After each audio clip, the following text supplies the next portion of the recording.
Good morning, everyone out there in our beautiful webinar land.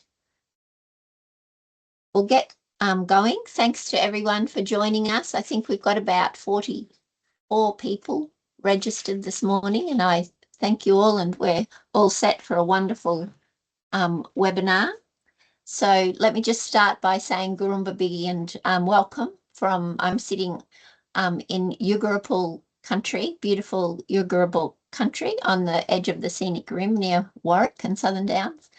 And I'd like to acknowledge and pay my respects to the First Nations custodians of the unceded lands we're all meeting on and from today across Queensland and Australia. To our elders, past and present, and to country, thank you for your generosity, spirit, and teaching. And to our emerging leaders and First Nations colleagues joining today, may we work together in unity and create a world that supports all people to flourish. And that includes our judgems and children. So, because I'm very proud, my dear friend Sarima Chong has just co-written and produced this little judgems walking on country around here in my part of where I'm living, and she's done that with some kids from the Good Start Early Years Centre in Brisbane at Stafford Heights. So it was a beautiful, with her permission, I used that and proudly share it. Thanks, Soph, if you don't mind clicking me along. So hopefully you think and you're expecting to be in this space today of our third Words into Practice, Thriving Kids in Disasters webinar, where we're going to hear about the wonderful Resilient Kids initiative from the different collaborators who are joining us here. And just my respects and my acknowledgement that this week is Disability Action Week. So just making sure that I'm doing our best to be curious and to be as inclusive as possible, and to imagine walking through and moving through the world in different ways, carefully and compassionately. Thanks, Soph. Just the usual housekeeping, and this little photo is from a couple of weeks ago when my colleague Lachlan and I went out to the Western Downs and talked to a lot of primary school kids about and to get their top tips for heat waves and being really living with extreme heat that often leads to bushfires. They did this in comic strip form, and we all had a wonderful time. So this is a 1 hour and 15-minute webinar, and because it is the microphones and videos are turned off, that's a bit against my nature because it's not highly participatory, but there's amazing things to be celebrated and heard today. So we'll record the session and then we share it afterwards for those who can't join us. Please use the Q&A function all through the time. And I've got there Sophie, but my other wonderful colleague from Thriving Queensland Kids Partnership, Talia Arnold, is there online. And thank you, Talia, for being the backup for me.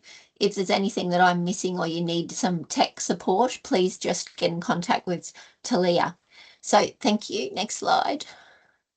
So just I added to this because of this wonderful team of people that's joining us today, because they reminded us about celebrating.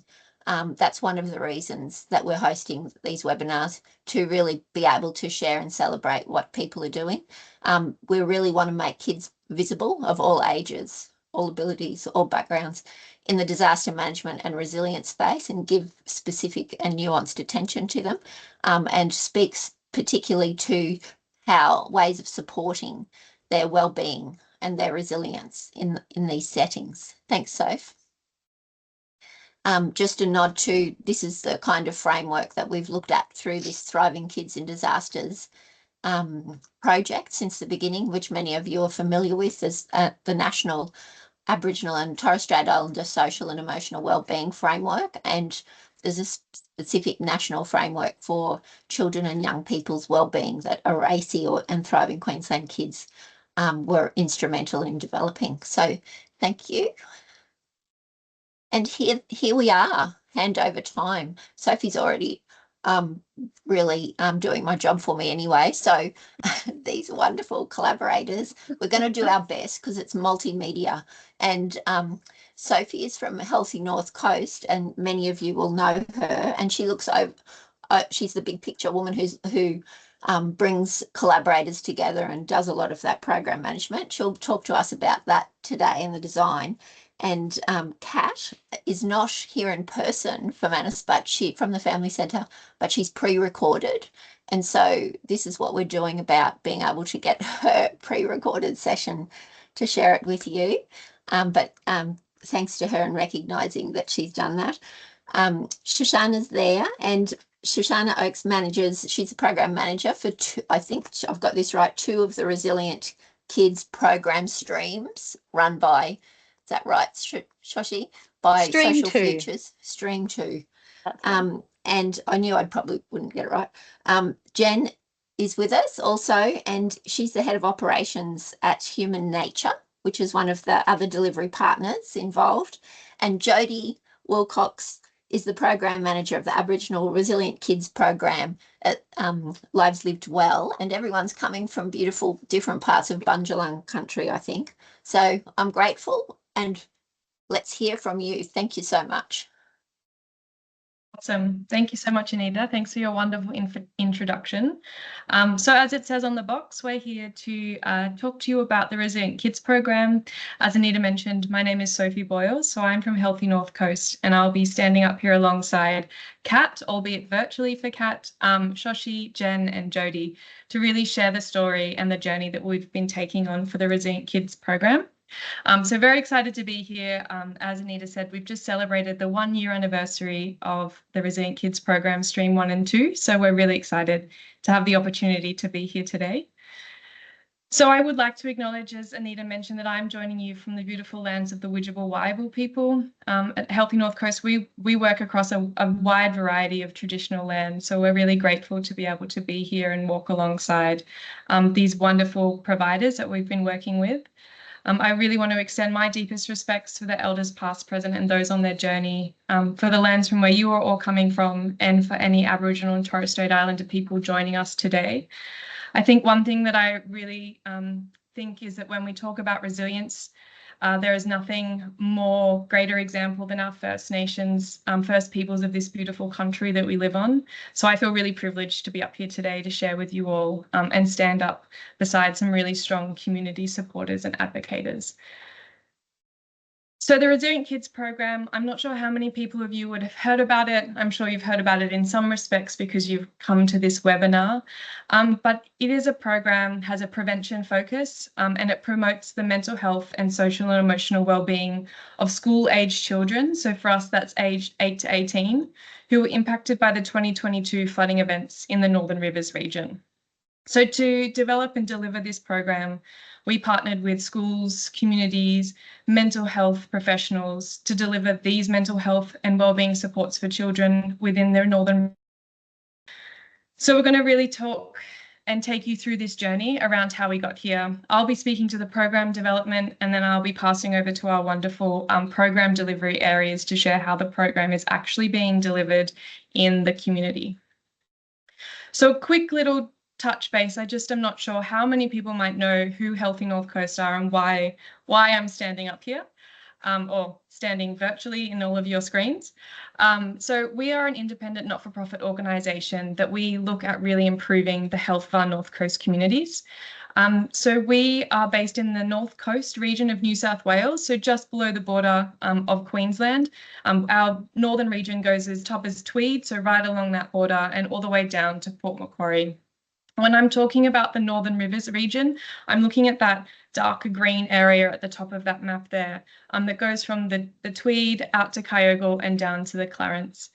As I mentioned, we work across 6 Aboriginal lands and nations and work within 2 local health districts. So I think it's called something different in Queensland, but essentially the state-funded health system that delivers our hospital services.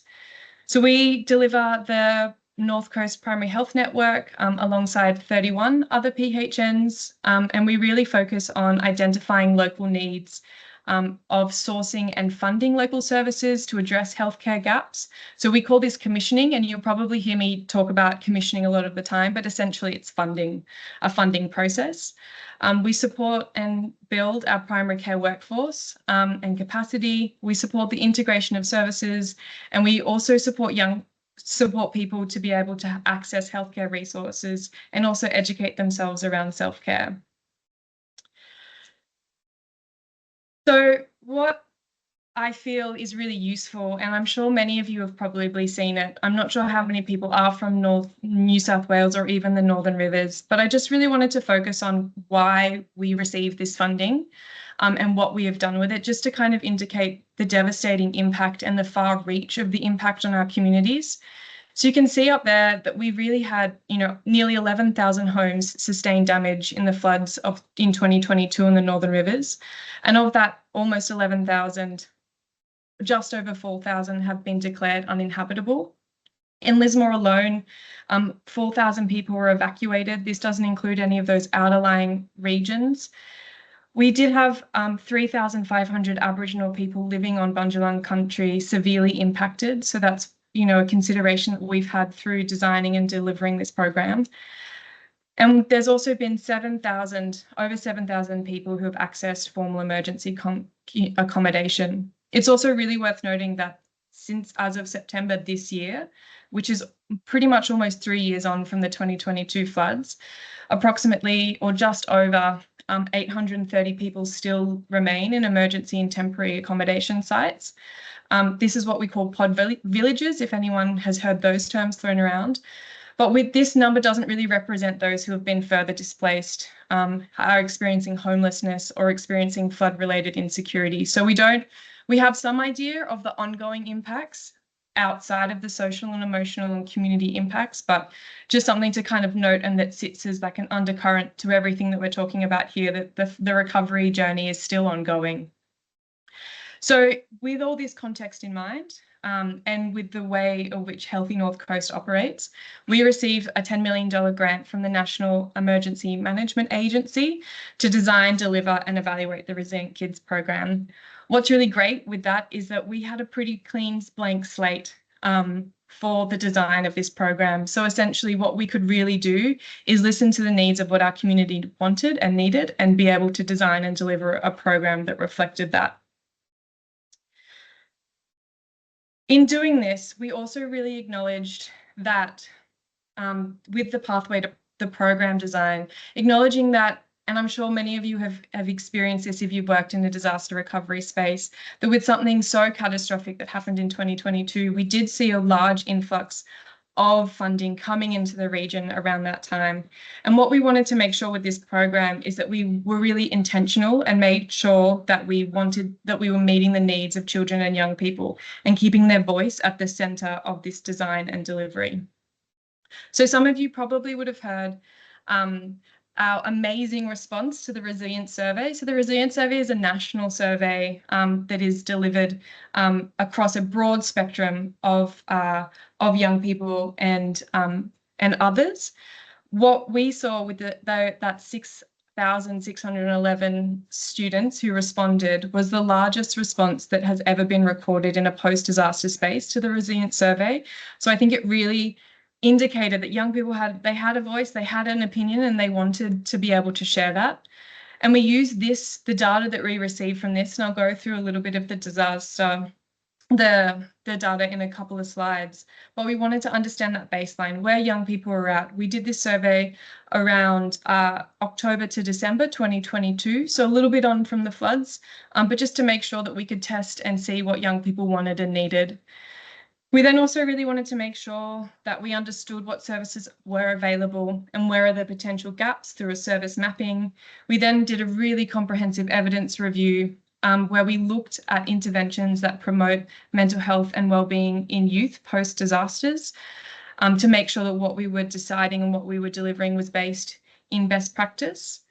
We also then hosted a number of student and community workshops where we really wanted to seek those insights from students of the impacts of the flood and the supports that they would like to receive. And then we shared this and spoke about this more with community leaders and organisations of what was needed to support the wellbeing of young people. And then we essentially just designed the service. Simple as that. But what we did was we used all of those insights, all of that data that we had captured, using the evidence and really making sure that we were grounded, as I said, in that best practice approaches to improving outcomes when designing a model such as the Resilient Kids Survey, the Resilient Kids program. So the survey resilience outcomes, I wanted just to kind of focus a little bit on these. I'm sure some of you may have seen already these responses, but the resilience survey measures 6 aspects of wellbeing. So it looks at mental health, the learner's mindset, physical wellbeing, social environment, social identity, and safety and risk factors. And then it kind of baselines against the responses of a particular cohort against national averages. So what we saw through our indicators of resilience, some really beautiful outcomes that came through quite strongly. One thing that I really love to see is that from both primary and secondary students, over 85% believed it was important to help others, and that nearly 90% of students, so that's all students, reported feeling safe, always or often feeling safe at school, which I think is something really beautiful to kind of note and reflect upon, that there are really strong indicators of resilience existing within our young people at this time. But of course, there were points of concern, and that's something that we were really concerned about, particularly looking at that at risk of trauma, developing trauma-related stress for our primary school students. So 2 in 5 were at risk. We also saw that 40% of secondary students, so we received responses from about 2,000, almost 3,000 secondary students, and about 40% of those were disengaged from learning. Of course, we do need to place this in the context that this was around at the end of 2022, so we're probably also seeing the impacts of COVID, the COVID-19 pandemic, as well as that ongoing impact of schools being flooded or unable, being moved around as the physical sites of schools were kind of undergoing recovery. We then also looked at our cohort, particular cohort challenges. So of those who responded who identified as female secondary students, 46% showed really high rates of anxiety symptoms, and 80% of non-binary students were struggling or surviving. So it really did put our young people on a spectrum where there's thriving at one end and surviving and struggling at the other. A part of the resilience survey that I really like as well, I really like a lot of things of the survey, but one thing that I particularly like was the qualitative outcomes. And this was a way that we were able to really uniquely catch what young people needed and really get it within their voice and what they needed. And I think, as many people would know here, that when you pull down and ask young people what they need, particularly in disaster recovery, they'll generally share what everyone else needs. All us adults need the same thing, but they'll just tell us in a really simple, amazing, straightforward way. So what we did see through that qualitative question, so we asked, what was the one thing you would do to support the wellbeing of young people? We really did see that the young people still needed access to that basic necessity. Again, placing this in the time at the end of 2022, so there was still quite a bit of recovery, immediate recovery work. And within that, there was also that need for recreational activities and time in nature, which is really beautiful to see. Young people also wanted to have social connection and make sure that those around them, so their parents and teachers, had support to be able to support them and feel that they were doing okay as well. They wanted access to consistent counselling support. And these last two, I think, is something that really does come really clear when we're looking at engagement with young people, is that they want to have life skills to tackle the big issues in their life. And they really want to have a voice in decisions that impact their lives, which is something we have been seeing time and time again through all consultation and engagement with young people as well. So, as I mentioned, the impacts of our Aboriginal and Torres Strait Islander communities was quite significant, and Healthy North Coast has recently developed a partnership with our AMSs that work within our region, a North Coast Regional Partnership. So when we were thinking about designing Aboriginal services that were targeted towards Aboriginal young people, we really wanted to make sure that we were undertaking collaborative decision-making with the local Northern Rivers Aboriginal medical services within the region that Resilient Kids is working within. So we worked with Rekindling the Spirit, who look after the Lismore region, Bulganaroo Aboriginal Medical Corporation that looks after the Casino, Richmond, LGA down to Clarence Valley, Bullina and the Bullina Aboriginal Health Service, who looks after the Ballina area, to really make sure that the services that we were designing were culturally relevant and safe, and that they responded to local needs of our Aboriginal young people. So we used the responses of 800, just over 800 Aboriginal young people from the Resilience Survey, as well as the insights of the Aboriginal Medical Services. It is good to note that we conducted these additional workshops in late 2022, early 23. So there were some progression on the needs as they were emerging through the recovery phases. So again, we really do see that the access to basic needs was at the centre of everything for Aboriginal and Torres Strait Islander young people, and what the AMSs did say that was also being needed and what they were hearing and feedback from community. There was also the need to have access to mental health services, places to feel safe, activities and fun things to do, and support with education.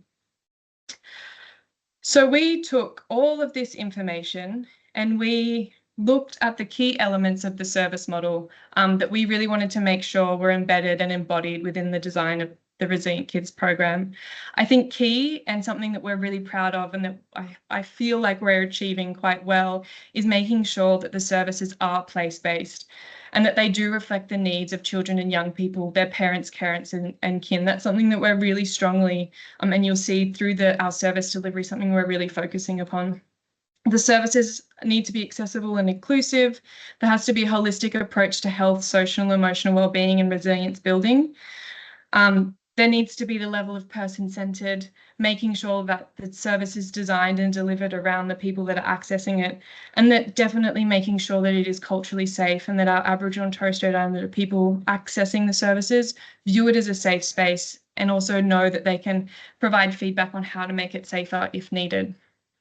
And then one thing, like I mentioned, because we were given that blank slate, we have really been able to be agile, to adapt to changing needs. We've really been able to take that place-based, listen to what young people and their parents and carers and schools are telling us, and adapt the service accordingly.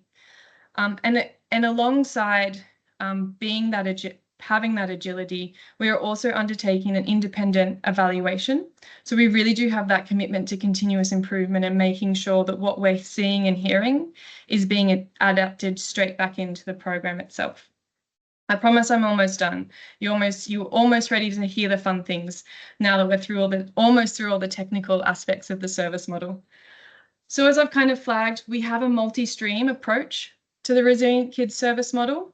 And that's to make sure that what we are doing is that we're making the most of this funding. As most of you would know, $10 million is quite a lot for a 3-year program. So we're really wanting to test and make sure and understand what works best in supporting young people in a disaster recovery space.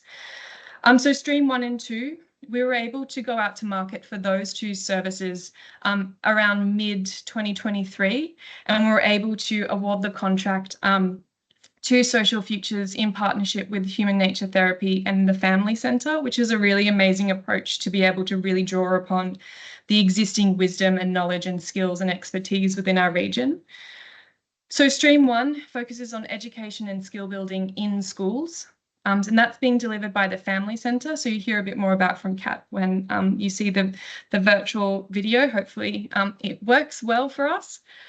So that includes disaster resilience education, social and emotional wellbeing education, and parent and carer support.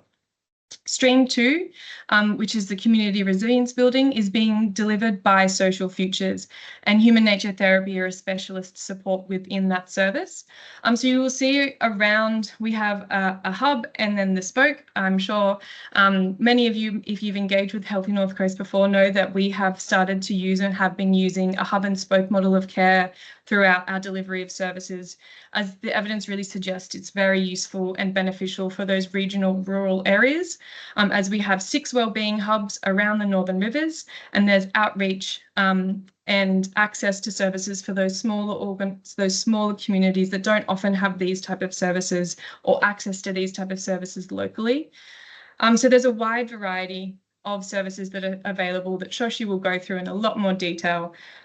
But you'll see there that we do have access to counselling. There is access to group supports. There's access to brokerage for events, but then also specialist services as well. There is that integration with Stream 1 for that education and skill building. And then a really exciting aspect about the Stream 2 is the Youth Participation Fund, because we identified that the Resilient Kids Service model it's a big program. So bigger organisations are more likely to be able to apply and deliver such a service like this. So we wanted to make funding available to those smaller organisations to really focus on those less traditional forms of service provision and really focus upon like capacity building, social connection, youth leadership, and really kind of bring that additional level of fun and engagement and getting young people out and about and engaged. And then we have Stream 3 services. So as I mentioned, they are targeted and specific as supports for Aboriginal and Torres Strait Islander young people. Through the collaborative decision-making processes we took with the Northern Rivers AMSs, we appointed Lives Live Well to deliver the Stream 3 services due to their expertise and knowledge and levels of trust that they had built within local communities through delivering the Strong Community Program, which was another flood recovery program for Aboriginal and Torres Strait Islander families and communities. And one thing that we added in addition to the service model and the identified needs was that capacity building for Aboriginal youth workers, because there was the identification that we needed to support and provide supports, particularly in these short-term programs to our Aboriginal workforce. So that's also an element in addition to the service supports that you can see in the blue there. So that's me giving you a whole remit. I'm sorry if I spoke for too long, but I seem to always try to bring it down, but never can. But I will hand over to Virtual Kat, who has pre-recorded her presentation. I will have to get some of our other presenters to let me know if you can hear Kat speaking. Otherwise, I'll have to change and share a different screen. But Kat will share Stream 1 services and how we are delivering the program there. So fingers crossed for all of us, fingers and toes. Not working. Can't see it, Kat. I just can't see it, Sophie, or hear it. Yep. Can't hear either, Anita? No. Let's try another way, shall we? Yeah, let's do that. Easy peasy. Let's just see if this will work. If not, adapt. Okay. Or Stream 1 of the Resilience Kids Program. There you go. Yep. I'd like to say thanks very much for having me with you today. Firstly, I'd like to acknowledge the peoples of the beautiful land on which I meet today, the Midgeville people on the Bundjalung country, and acknowledge and pay my respects to the traditional custodians of this land. I'm hoping that Sophie has introduced how this program came about in relation to the survey from the 6,500 young people across the Northern Rivers, and that their voices spoke loudly and clearly around their concerns that they didn't really have a lot of control or choices in relation to what happened and where they went during natural disasters or what happened to their things, had concerns about how they could support each other and support their friends, and about support-seeking behaviours. And so our program's been designed specifically to hopefully respond to some of those concerns that they raised, and support them and empower them to have a little bit more of a voice and feel heard.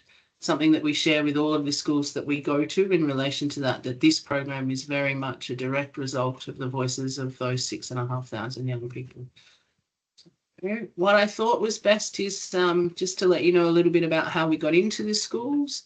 So once we had the program designed, we used our current database and collected the information of around over 180 schools across the Northern Rivers, high schools, primary schools, Catholic, public, independent, and sent them all out an expression of interest where they could click on a link, share some information or learn some information about the program, what its intention and its outcomes were, and then specify any interest that they had, and then it would come back here to us, and then somebody within the team would follow up with the school. So what we sent what I'd like to do is just share with you what we sent to the schools. So if I pull that up, you should be able to see that. We've jumped. All right. So this is the front page. Essentially, there are 3 program options available to the school or community. So 2 are about disaster prep programs, a half day or a full day, and Stormbird's multi-session groups. So that's a smaller group delivered over a few weeks for those young people that were quite heavily affected and still showing some impacts of the natural disaster. We also provide parent sessions and teacher sessions, which isn't written in there, but we meet with the teachers around what will be covered, ways they can best support, and also recognise that some of the teachers within the Northern Rivers were affected as well, losing home, supporting young people. And so we need to be mindful of that. The other thing in relation to our parent sessions is we cover off not only on what we covered within the program with the school, but any other tricky bits or challenges that might be coming up for parents or carers in relation to emotion coaching, supporting young people with anxiety, climate anxiety and school refusal, which are some fairly consistent themes across the region. This is just a little bit more information about our programs. The first one being the half-day presentations designed to be it's like an information seminar with some stuff coming hard and fast. But we also added the disaster preparedness obstacle course, which we will talk to in a minute, share some more information around that. The full day presentations just gives a bit more time for those conversations around individual knowledge, skills and experience in relation to resilience and social and emotional well-being. And then the Stormbirds, as we've spoken about. Unfortunately for our package, Stormbirds hasn't been a program that's been taken up much by the schools, and we believe this is because a lot of the student support officer funding included them being trained in the program, and so they've done a lot of that delivery on the ground. So what does our program look like? We have 3 sessions essentially that are delivered in both the half and the full day.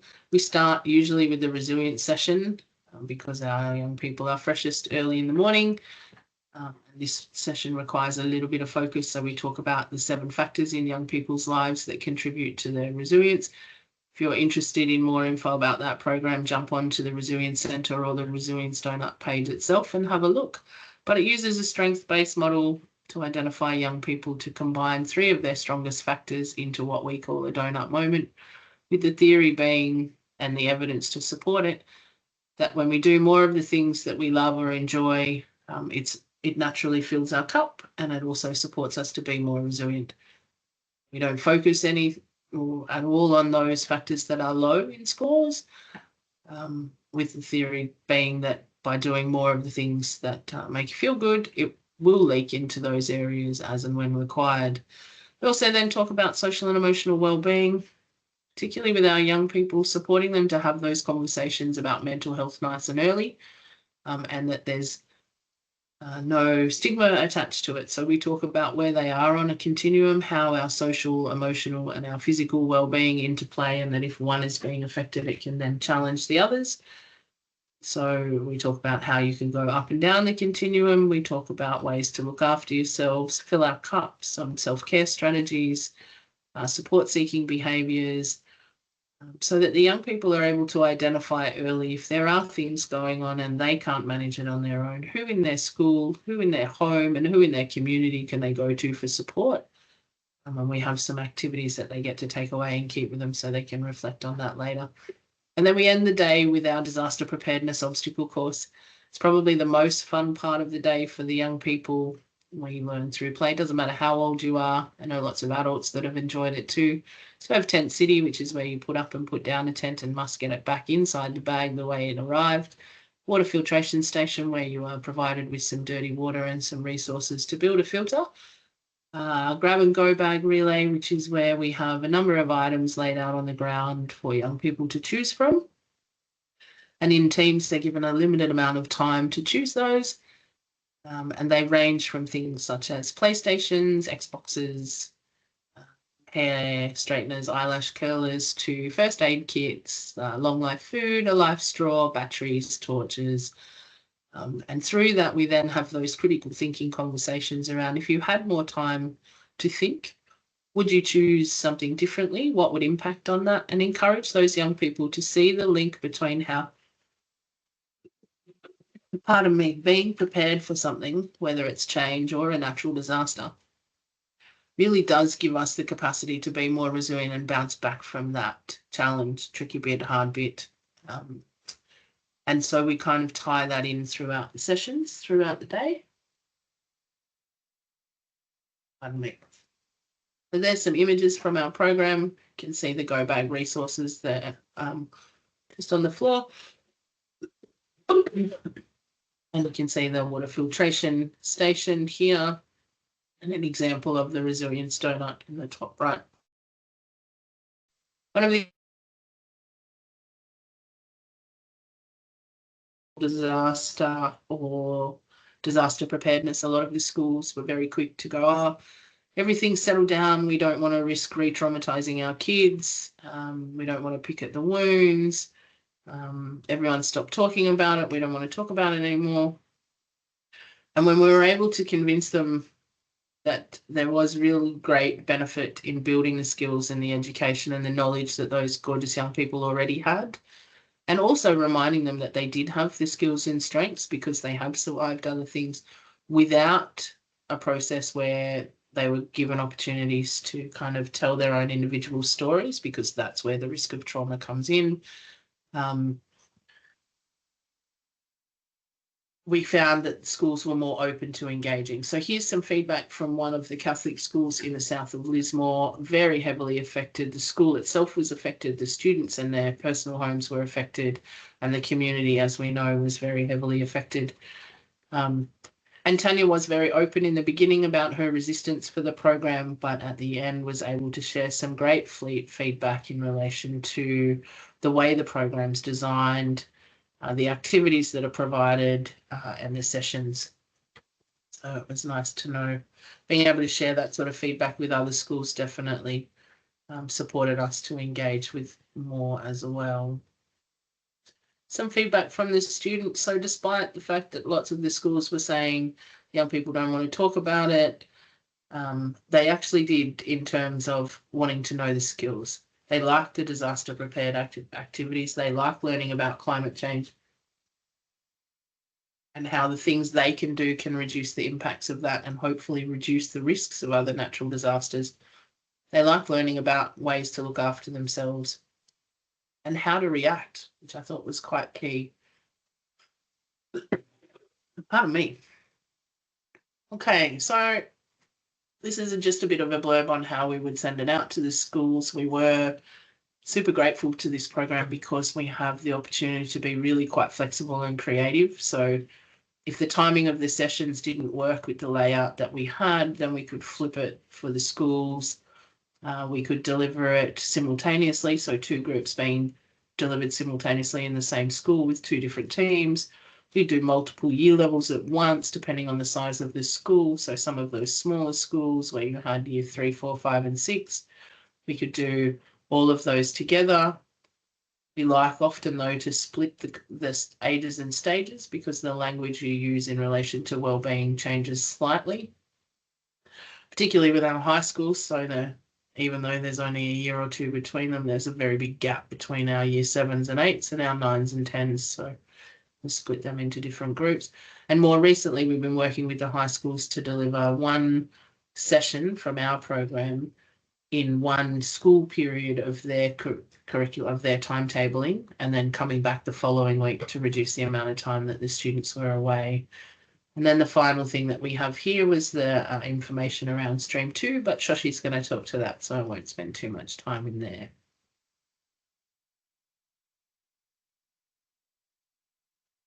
So that's probably it from me. If you have any questions, hopefully Sophie can answer them for you. And if not, feel free to send them through. Thanks again for the opportunity. I really believe there's a lot of benefit to be made by empowering our young people with the skills and the knowledge, but also celebrating and acknowledging that they do come with a lot of lived experience, and in that is a lot of wealth. Anyway, have a great day and enjoy the rest of your webinar. Thanks, everyone. Just bear with me while I switch over the presentation, and then I'll hand over to wonderful Shoshi and Jen. It's like Kat was in the room with us. I know, I really did feel like it. All right. Beautiful. So over to you, Shoshi. Thank you so much. I'll just find our slide where we're at. Beautiful. So hello, everybody. My name is Shoshi. My pronouns are she and her, and I'm Program Manager with Resilient Kids Stream 2. I'm calling in from beautiful Arakwal Bundjalung country, where it's a little bit cloudy, but the beautiful sun is coming through, and there's lots of birds, as always, in the air. So I'd like to acknowledge elders past and present, and current and emerging Aboriginal elders or Aboriginal leaders, and acknowledge that this land and waterways and skies always was and always will be Aboriginal land. So as Sophie mentioned, Stream 2 works in a hub and spoke model. And so we found a real benefit to this, being able to get in the ground and really immerse ourselves into the different communities, and leveraging off the existing groups and supports and connections that already exist within those communities, rather than having to start fresh. So in terms of some of those, Murwillumbah, we're in the Murwillumbah Community Centre. Mullumbimby, we're in the Byron Community College. Others we're in family spaces, and others we're in social futures sites. So being able to be really immersed within the community every day, staff going to work, being around people, has really supported those referrals coming in, referrals coming out, young people getting to know us, and really supported getting this program off the ground as quick as possible. As well as working in these hubs, as Sophie mentioned, we also do a lot of outreach to schools, to different communities that are more regional and rural. We can go to people's houses, we can go to people's schools, all sorts of places. So really trying to break down those barriers of transport and access, and meeting young people where they're at. We've also had examples where we've used a real hybrid model. So a young person would be live an hour and a half away from one of the hubs. So we would go and do a bit of outreach, build that relationship, with the understanding that then we would move on to an online support instead, and use that telehealth approach, and then continue to work in that way. So increasing capacity for staff while also meeting those needs of community.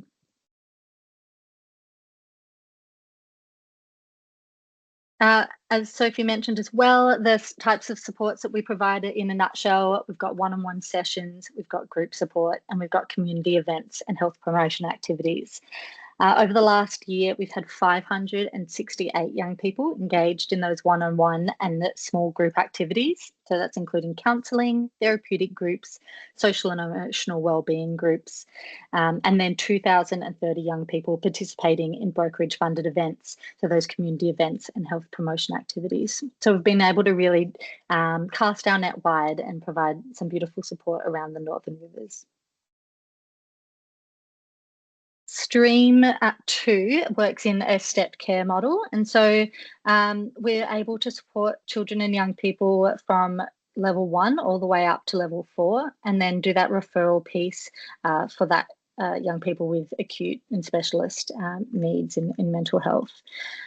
One thing that's been really great about this is that it's supported those relationships that we've built with CAMS and DCJ and organisations that need that step down option, that we've been really able to support those young people and trying to move them down that stepped care as much as possible, and then out into the community so that they're not becoming service reliant, and there's that opportunity to connect them in with community rather than keep them stuck in cycles of mental health support.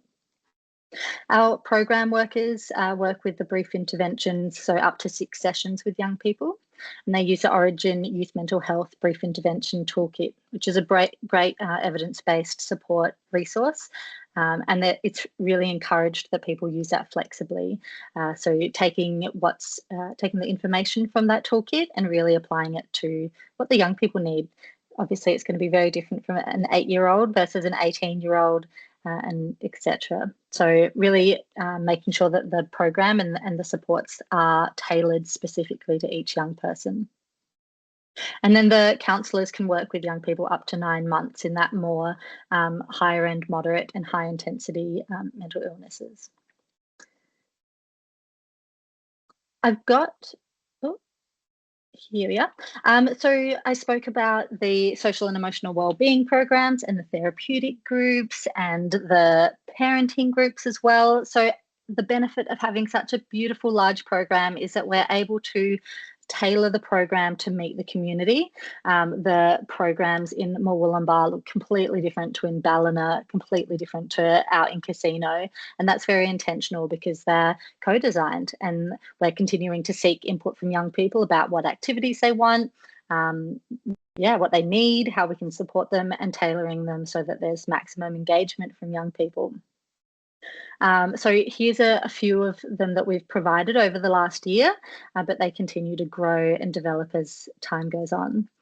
I've got a couple of videos that I'll show. The first one is a social and emotional wellbeing group example, and that is I'll let that talk to itself. And then the next one is a therapeutic program, which was done in a school and provided young people the opportunity to do both one-on-one or internal resilience building, and also look at community resilience building. So the first half of the program was around doing gratitude boxes and working on identity and self-esteem. And then they'd go outside and they'd do some community resilience building in the form of a mural making. So I'll show those two now and let's see how they go. Sound coming through, Sophie? For me, it is, yep.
So good. I love watching that and just reliving that experience that those young people got to enjoy and be a part of. And as I said before, the programs look completely unique and different depending on the needs and the interests of young people, which all youth programs should. It seems so, obvious. But yeah, it's really beautiful that we've got the flexibility from the funders and from the service model to be able to really work with different things and different interests of young people. And this one, as I said, is the therapeutic group. So this one was outdone in Nimbin.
Hooray! Go Lisa. Love that jump at the end. Yeah, another beautiful example of the work that the staff are doing with young people. So that's just two snapshots of so many different programs and activities that Resilient Kids has been able to do across the Northern Rivers. And, if we could film them all, my heart would just melt. So I hope that shows a couple of the examples nicely about the diversity of the programs. I'm showing these couple of graphs. So the first one, participants by hub, and the smaller two there were communities and hubs that we only started in doing 1 day a week and then 2 day a week. So that's why they're smaller numbers. But for me, this really represents how important or how beneficial having that hub and spoke model is, because you can really get that diverse range of engagement across communities rather than having one central base and doing outreach to different locations. And then participants by age. So from 8 to 16, we're getting quite solid engagement, but we're really looking over this next 6 months of the program to see how we can engage more 17 and 18-year-olds. A common problem, but one that we are going to try and tackle. It also depends the different ages in terms of where we're based. So Byron Community College, as I mentioned, there's a lot of older young people there and a lot of young people disengaged in school accessing that service. Whereas Murwillumbah Community Centre, it's a lot of more younger people and children. So it just depends as well on those relationships that the staff are able to build and who is, I guess, the advocates for the community in that areas. Some things that we're proud of so many things, but some of the things that we're proud of are a program that is responsive to needs. So for example, we have ongoing training and development, and we can really target that around the needs that we're seeing in community. There was some grief and a loss of a couple of young people in a community, and we've been able to really support those staff to upskill, to do a lot of reflective practice and group supervision sessions to really ensure that they feel fully supported to support those young people. But that is really how it is across all the program or all the areas, is that the pod villages that Sophie was talking about, there's housing insecurity about what's going to happen to those in some areas, and we're able to really support staff to have those targeted conversations with young people. The flexibility and removing those barriers to accessing support like transport, location, activities, and even the outcomes we're looking for different young people has been really wonderful. Championing priority groups, so LGBTQIA, SB plus young people disengaged from education, First Nations young people, and young people, neurodivergent young people, or young people living with autism and cognitive disability are some of our priority cohorts. So we're really trying to ensure that, as well as providing targeted supports for those young people, we're championing them when we're engaging with schools and other organisations, and we're doing trainings and opportunities for others to learn and bring everybody in the community along for the ride in terms of this upskilling and empowering young people.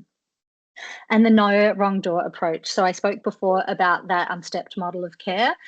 We have so many different ways that we're engaging with other programs and services in the Northern Rivers, and part of being a large program gives us that opportunity and that capacity to create communities of practice for the Youth Participation Fund organisations, and really creating some beautiful brokerage funded opportunities for young people.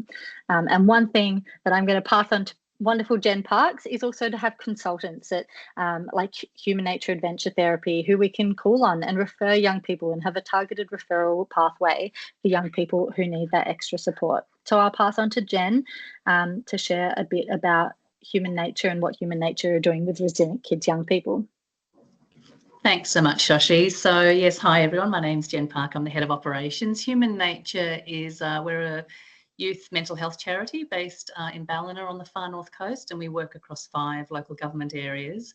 Really, we've evolved to solve what's a pretty serious conundrum for youth mental health, which is the conundrum of engagement. So those young people who would benefit from mental health support most are also the least likely to be able to access kind of more traditional forms of support. So we work with that stepped care model that Shoshi presented. We work with young people at the level 3 and 4, so requiring a moderate or high intensity level of service, and young people presenting with a range of symptoms and concerns, but most critically, they're young people that just can't engage in therapeutic support in those most clinical settings or time limited settings. So we have a multidisciplinary team of qualified mental health professionals and mentors, and it's an assertive outreach model. So we travel to wherever young people feel safe and motivated to engage. And it's a mixture of those evidence-based practices, but also the really intentional use of activities outdoors and in nature. And particularly with this disaster setting, that is really important, because what we're hearing from young people is that there might be a lot of research about the healing powers of nature, but actually what nature has become for these young people is something that's unpredictable, unsafe, and dangerous even. And so being able to build that therapeutic alliance and that trust and safety with a practitioner, and to gently engage in activities in nature to the degree that they're comfortable and safe, and also helping young people to explore and push some of those boundaries in a very supported way, is, I think, a particularly powerful intervention within this disaster setting. The other thing I'd say about the cohort of young people we're working with is that kind of, I think, growing understanding that pre-existing conditions, particularly anxiety and anxiety symptoms, but also previous traumas, have a really significant impact on the mental health outcome for young people post-disasters. And so we're working with young people, 2 and more years on from the catastrophic floods. Young people who've also been through floods in 2017 and fires in 2019, COVID for 2 years, and then the floods in 22. This is the first time they're telling anyone about their flood experience, and for some of those young people it was a near-death experience, which is sadly a very common experience here. And so what we're finding is that very high levels of engagement with these young people, but also incredibly something we're very proud of is the very high rates of engagement from Aboriginal young people, because it's a relational model, working outdoors in nature on country in ways that are also culturally safe. So being a partner in this program has been a really powerful experience for us to be part of a collaborative approach and to see that benefit of the way Resilient Kids and Social Futures works, that population approach through the family centre, and then us providing that really targeted, tailored mental health intervention for those young people needing that. Thanks, Shoshi. Thank you, Jen. So wonderfully said. So my last slide here, just sharing a bit about what we're grateful for. Similar to Jen, such high uptake. I think that's what happens when you build a program based on the needs and wants of young people, and you hear them and you listen to them and you continue to do so, is that there's great uptake from the young people in that. We're grateful for the huge range of evidence-based youth-focused therapies that we can provide, as well as those more traditional, CBT, DBT, ACT narrative therapies. We can use a whole range of different creative therapies, art therapy, nature therapy, play therapy, to really engage these different children and young people, and that's working really well. We're really grateful for the families' willingness to engage and support, and we've seen so many more families willing and wanting to engage than we initially thought. And just those referrals happening, the young people are off, 17-year-old saying, getting his 18-year-old mate in as somebody who needs to have a conversation with a program worker. So that's a real clear indication for us that this program is working, is by having those young people referring other young people. And then also those other outcomes, as well as the social and emotional wellbeing and mental health outcomes around social connection and re-engaging in that education, family support, and in their communities as well. That's me. I'll pass over back to Sophie. Thank you. Thanks, Shoshi and Jen. So amazing. I am essentially going to straight away pass over to Jody from Lives Live Well. Jody, are you able to take control, or would you like me to? Or you're just on mute. Sophie. I'm happy either way. Do you want to? You can maybe. Okay, great. Okay. All right, thanks. Hi, everybody. As Sophie said, I'm Jody from Lives Live Well, and I'm the Program Manager of Stream 3, the Aboriginal Resilient Kids Program. Oh, sorry, Sophie, you've got it. Okay. Before I get started, I'd just like to acknowledge the traditional lands on which we're all meeting today. I feel very fortunate today that I'm actually at the Minjumble Cultural Museum. We co-locate here 3 times a week. So yeah, I feel really fortunate that I'm on this beautiful space on the Bundjalung country. We had our team came here today and did the cultural tour. So yes, having just a beautiful space here today to work from, I feel very grateful and fortunate. So we'll move on to the next one. The Aboriginal Resilient Kids Program was built from, as Sophie explained, was established at the completion of the Strong Community Program. So we were really fortunate after the floods to be awarded the tender for the Strong Community Program, which was providing a social and emotional wellbeing support to Aboriginal and Torres Strait Islander peoples of the Northern Rivers region. We provide assertive outreach to people that were in the original program that was age 12 and up. And then at the completion of that program, moved on to the Resilient Kids Program. And as Sophie explained, that was really due to the strong partnerships and the reputation that we'd already built amongst the community and all of the stakeholders in the region. We kept the referral pathways exactly the same, just for that consistency, and really the only thing that really changed within the model was that our age, the eligibility was the age. So we went from offering services to 12 and up, with now offering services to 8 to 18. And obviously we needed to do some pretty significant recruitment in that program for the new program as well. All right, so if you can move on. Or have I got it? I have. Okay. So what we offer, we provide a range of free mental health and wellbeing services to Aboriginal and Torres Strait Islander children and young people in the community through that assertive outreach model and in schools. So obviously everything we do, we take that cultural lens with as well, and it's all that cultural sensitive mental health support. We do clinical mental health support and in a really non-clinical way. So we meet young people wherever they're at. And as we said, that could be in schools. So we have 9 schools that we offer support in at the moment. But we also our support might be going and picking up a young person from home and then just going for a drive, going and getting a feed with that young person, really taking some time to build up that trust and relationship. It might be going for a walk in the bush. It might be taking them fishing and doing some therapeutic support while that's happening. So it's a really client-centered approach, as I said, with that real cultural lens. And it's really about what the client, what that young person, that child or that young person really wants that session to look like. It's really not coming from our own agenda. We provide that outreach support from Tweed all the way down to Grafton and all the areas in between. So our staff do a lot of kilometres.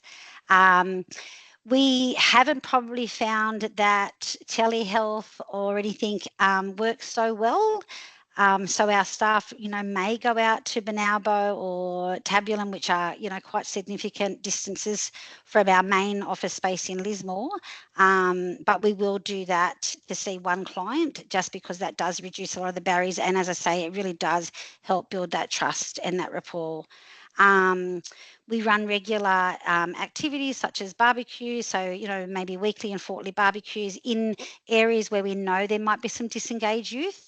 So there's one that we run in Tweed Heads on a fortnightly basis where we know some disengaged youth may visit regularly, and we go and they just seem to turn up, which is great. So we get regular attendance to those kind of events. We run some weaving groups. We collaborate with other services that run some connecting with country activities, and we run those events, and we take young people to those, which they really enjoy. As I said, a lot of our staff will just put some fishing rods in the car and take young people fishing during their sessions, and they seem to really like that. A lot of our staff have other expertise. So we have one of our staff members is the captain of the Australian Indigenous basketball team. So he runs lots of basketball activities, which young people seem to really like. And we also have some school holiday camps and things that are already booked for the school holidays, and then the April Easter holidays as well, that we are working with some of the AMSs on as well.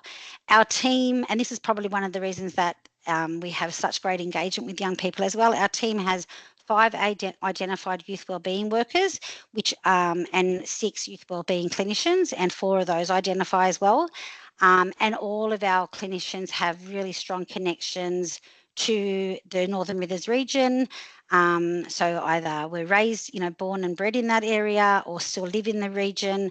So that seems to help. It can also have some difficulties when we have they know each other or things like that. So we have to work really closely around conflicts of interest, but it does seem to really help with the engagement as well, that they understand, I suppose, some of the difficulties and the challenges with the floods and other different natural disasters that people have lived through as well. So the Aboriginal Resilient Kids program, we only started delivering our program in August, but our data snapshot since then is that we have had 145 referrals to our program, which is fantastic. And from those 145 referrals, we've been able to successfully enrol 83 young people. And we currently have, when I put this PowerPoint together last week, we've got another 39 inquiries that have been allocated to our workers as well. And we've got currently 68 open enrolments as well. Some of the presenting issues that we do see for our young people that are in our program, and these are what young people are reporting to us, or parents have reported to us, or that's on our referrals.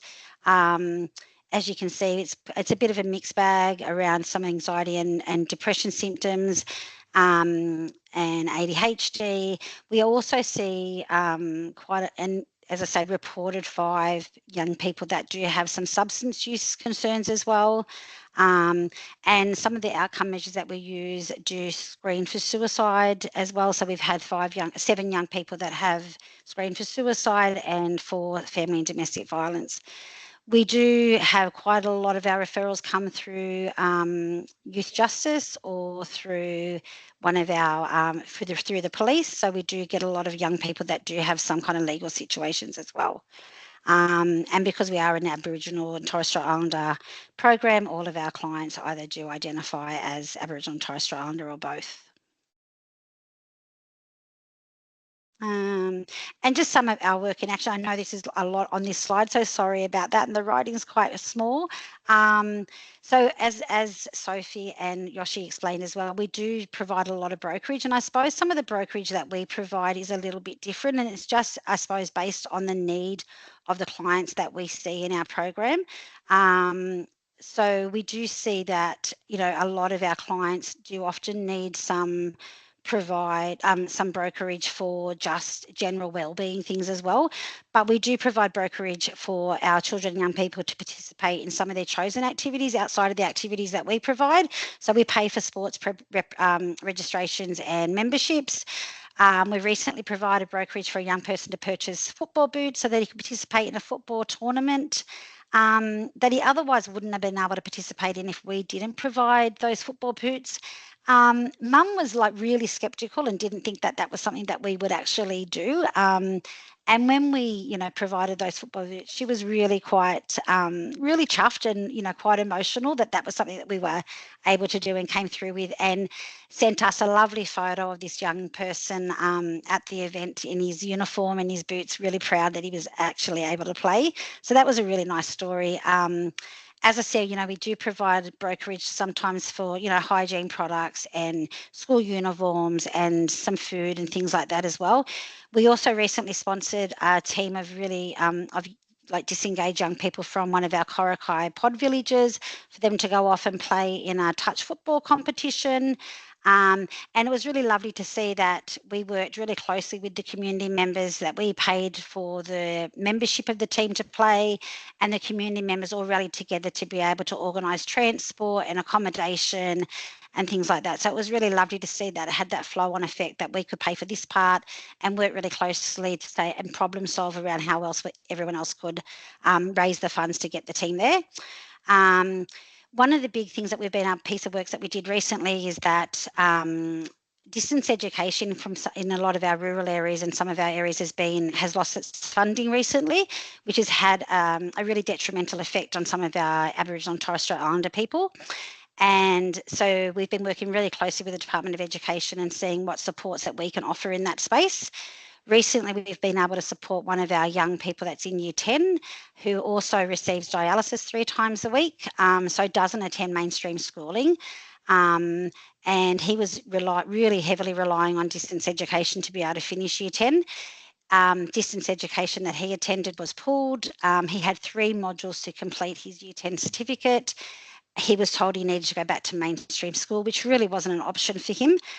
So one of our workers assisted him to complete those last 3 modules so that he could actually complete Year 10. So that's something that we're really proud of. It was unfortunate that that was the only way that he was able to finish it, but we were able to support him with that. It wasn't something the family could support him with because he lives with Nan, who also looks after 5 other of her grandchildren, ranging from 6 months to 16 years in age. So they really did need our support with that. One of the other things that we do that's a little bit, I suppose, left of centre is that we have another young person that has some really significant medical issues. So he's recently had a benign brain tumour removed, but also has a heart condition and has had to go up to Gold Coast University Hospital to receive treatment for that.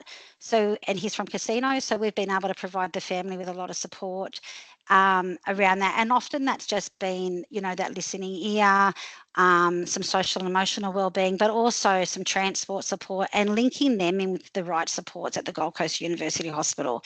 So making sure that they were linked in with the Aboriginal liaison officer up there, and just being, I suppose, that conduit between their hometown and the hospital, and that medical jargon sometimes that they weren't quite able to understand.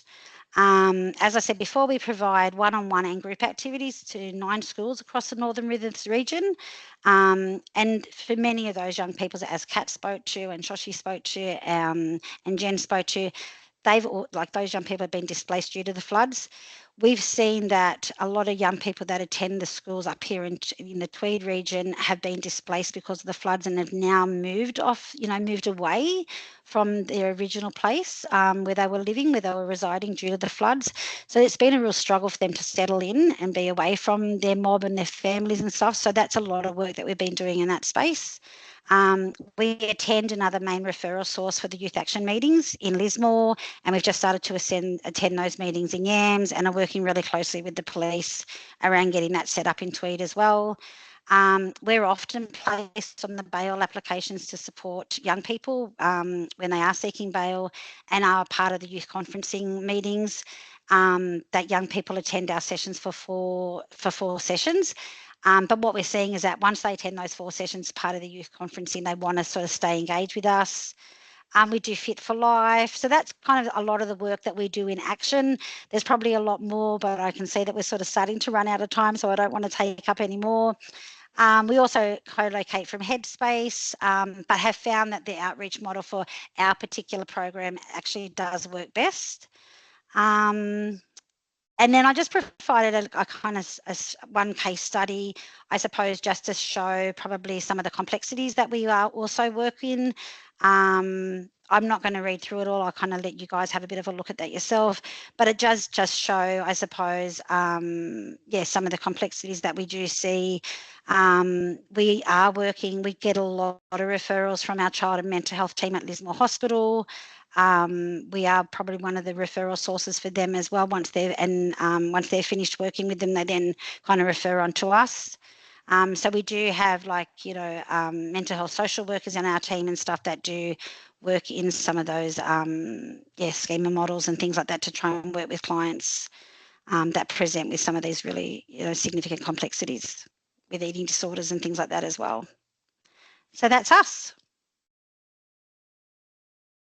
And it's just over time a little bit. That's great. Thanks so much, Jody. Really appreciate you giving that comprehensive overview.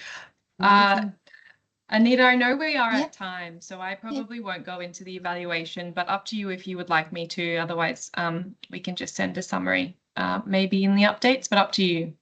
Can you give a quick give a very quick outline? I think I don't want to rush. It's an amazing presentation from everyone, and I can tell already.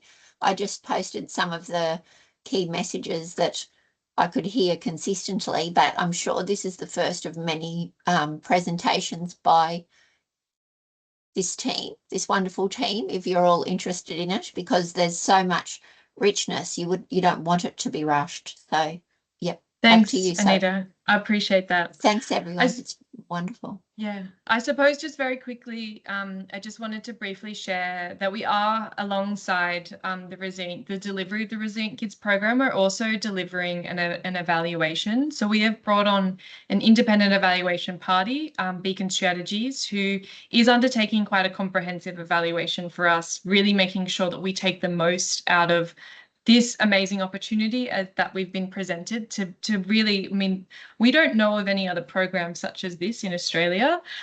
Please let me know if you do know others. So what we're wanting to make sure is that we learn as we're doing. So that's through the developmental evaluation approach that we do ongoing through service delivery. We have an informative evaluation approach. So that's really looking at point in time checks and analysing emerging results and identifying any barriers. We have just gone through a formative evaluation data collection and reporting for stream 1 and 2 because we are at that halfway point. So I'll briefly share some of the outcomes that we're already starting to see. And then at the end, we're also going to be doing an impact evaluation. So really looking at the program as a whole, looking at all the outcomes to really make sure that we can understand and contribute back to that evidence base, such as the wonderful documents and reports that Thriving Kids and I suppose many of others on this call as well are seeing that what works in improving young people's resilience in a disaster recovery context. So what we have seen through the delivery of the Resilient Kids, Shoshi kind of mentioned some statistics, but stream 1 and 2 have reached over 5,300 young people in just under 1 year. And in addition, also just over around 450 parents and carers.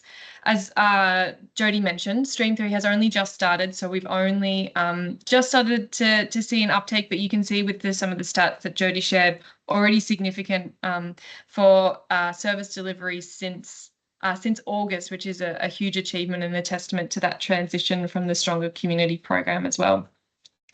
So the early evaluation findings have really demonstrated that, and as everyone has kind of shared, that the program's flexibility and the diverse service streams have really helped expand access to much needed support and address the diverse needs and priorities of the children and young people in the Northern Rivers region. In addition to those 4 points that you're seeing on the screen now, we're also seeing some positive outcomes for children and young people in relation to self-confidence, to emotional regulation, to resilience, which is great because it's part of the name, to social participation, to social connection and skill development. There's an increase in therapeutic support. There has been an increase in connection to external support. And then what we're really also loving to see is that disaster preparedness and knowledge. There's also been some really great outcomes for parents. There's been, some positive outcomes in regards to communication and co-regulation, education and empowering parents to be those natural supporters, and then providing them with practical skills and tools to take home with them and take beyond the program with them to support the young people in their lives. There's also some areas that we can be strengthened, that we can look at. I won't go through all of these here, but I think one thing that's always really clear to highlight, and we will probably continually say, is we need to continue to involve young people in the ongoing design and implementation of programs. We have also learned that it does take time to build that trust, particularly within those short-term programs. We are scheduled to finish on the 30th of June next year, so 2025. So really making sure that we're acknowledging the workforce, the infrastructure, the locations that services can be provided in. And we also want to see that we really strengthen those connections with those external support to have that integrated service system. We leverage data so then we can quickly offer support and following a disaster, and making sure that services, as we've seen and as Shoshi said, I don't know why we aren't making all services for young people flexible, that really acknowledges the wide range of complexities that they're experiencing. I suppose something also to just acknowledge as a baseline, and I kind of mentioned it at the beginning, that there is much more needed to fully address the health and wellbeing needs of children and young people, particularly in the flood recovery space. It's very complex. There's a lot of different sectors and programs who are involved in supporting communities recover. So we can do our part and support in the ways that we can, but there are ongoing challenges and issues that our communities are continuing to experience. And very, very quickly, I won't go into this because we are well and truly over time, but alongside the evaluation of the program, we're also undertaking a community level disaster resilience assessment. So that's using an adapted community resilience scorecard to really understand what resilience means to different communities, how it looks, sounds and feels like, and what is needed, what are the conditions already there, and what is needed. So we've held one of these focus groups in this round of data collection, and we asked local representatives to bring their subjective views and what they felt the disaster resilience as it relates to children and young people in the Northern Rivers region. And as you can kind of see on the graph there, 1 is strongly disagree and 5 is strongly agree. So we're probably like overall, there is less than 3 across all of the 4 domains of community, connectedness, risk and vulnerability, planning and procedures and available resources. So this is something for us really to note and kind of have a look at next year to see how we've gone and what we can do to best support and contribute back to that evidence base around supporting children and young people from these ongoing and compounding climate disasters that we're experiencing as a nation. So that's a very quick version of it, Anita, but thank you. Thank you, and thank you all for such a wonderful presentation. Because we are over time, I'll just quickly thank everyone, and I am so grateful to each one of you for putting so much time and love not only into that presentation and coming together as an outstanding team, but for the work that you're doing that we could all learn from. There's so many things that I heard you talk about that I really want to know more about, so I could be migrating down that way. I do know that there's a number of people who are active in the disaster recovery space who'll get a lot of ideas and knowledge from you. And so I imagine that they're going to be in contact. So thanks to everyone for supporting the webinars. I'm just letting you know there. Reach out to me if you want to give me feedback, but I'll be in touch. Otherwise, thank you very much, everyone. Take care. Thank you so much, everyone. Thank you.